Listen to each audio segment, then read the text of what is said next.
Can you explain a little bit about your apologetic method that you use in preaching on campuses, and if you could also maybe define presuppositionalism versus evidentialism? Mm-hmm. What are these two, and where do you see the value of each?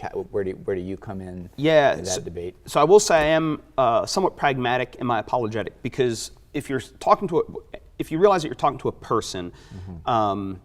Rather than an abstract theory. So I feel like oftentimes when we do our apologetics, especially more in the presuppositional camp, we have a very good theory of what man is like, and even Van Til would talk about in principle, and so we often approach people in this theory of in principle. Yes, everybody's in Adam, but there's some sort of leeway in that what it means to be in Adam. So you have a person who you can sit there and talk to and like, oh my goodness, they're totally reasonable. Another person in Adam, you're like, they're just completely unreasonable. And so if you realize that in your evangelism, in your apologetics, what you want to do is communicate to the person across from you. And so sometimes it's going to look like evidentialism, other times it's going to look like presuppositionalism, other times it's going to look like classical apologetics and stuff like that. So what we want is a big toolbox where we can, all right, who are we doing surgery on and how do we apply it? So the basic idea of presuppositionalism is, and here's one of those things whenever you go to define terms, like, I hope I understand it right, yeah. But the basic idea behind presuppositionalism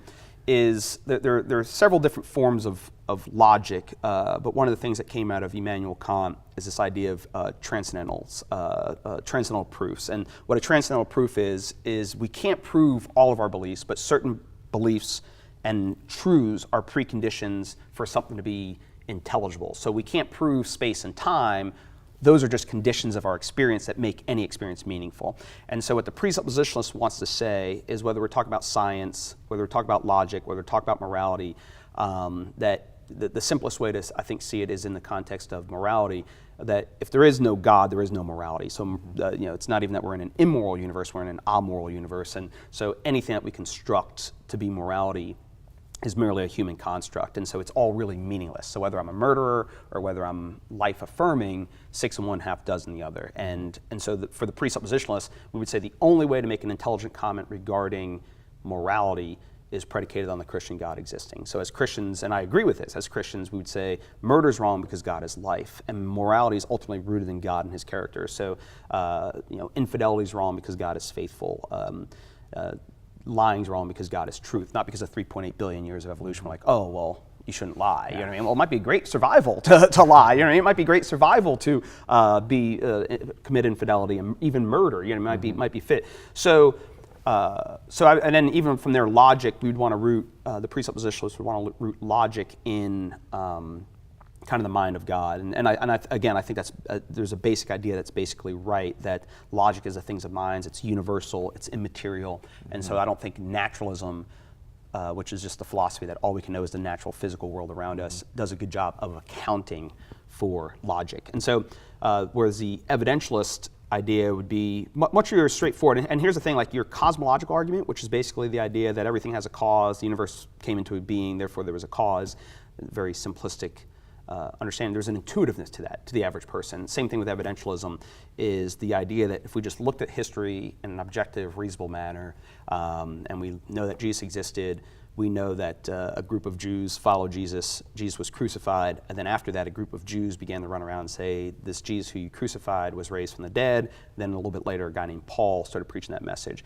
And so we would want to say, well, what does the evidence point towards? Does it point towards a resurrection? That if we take these facts, these historical facts of the existence of Jesus, the death of Jesus, not even his resurrection just yet, but the fact that Peter testified that he rose from the dead, the fact that Paul testified that he rose from the dead, what does this evidence suggest about, like, it's kind of like if you're looking at a crime scene, OJ was back on TV, and so what does a crime scene suggest? Does it suggest it? So we would say the evidence would point you towards the fact, but that Jesus rose from the dead. And so for the evidentialists, it's very much, there's a very clear, almost like a brute fact, that the facts speak for themselves, and whereas the presuppositionists want to say, well, the facts don't speak for themselves. Our grid that we have about the nature of reality. And as Christians, I think we want to go, we do need to do a dance between the two, because we want to hold that there's an objective reality outside of us. And I feel like oftentimes the postmodernist does kind of fall into the error of the postmodernists of, oh, it's just all the way you interpret it. And that's what, and so we were discussing earlier, but you have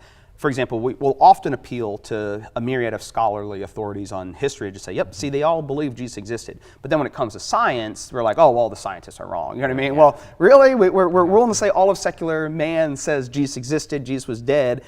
They don't say he rose, but we want to camp out that here's what all academia says. Yeah. Well, all of academia also says that we've evolved. And so, we suddenly kind of sound like postmodernists when we deal with science. And as Christians, and I think if we're 100% honest, knowledge is hard, knowing the world around us is hard, and especially if you start to think about it too much, it becomes really, really difficult. So there's a certain level of common sense. And so anyway, what I seek to do in my apologetic is to communicate to the person across from me. So sometimes presuppositionalism is just way off their radar, and I'm actually going to add confusion and not communicate to a person.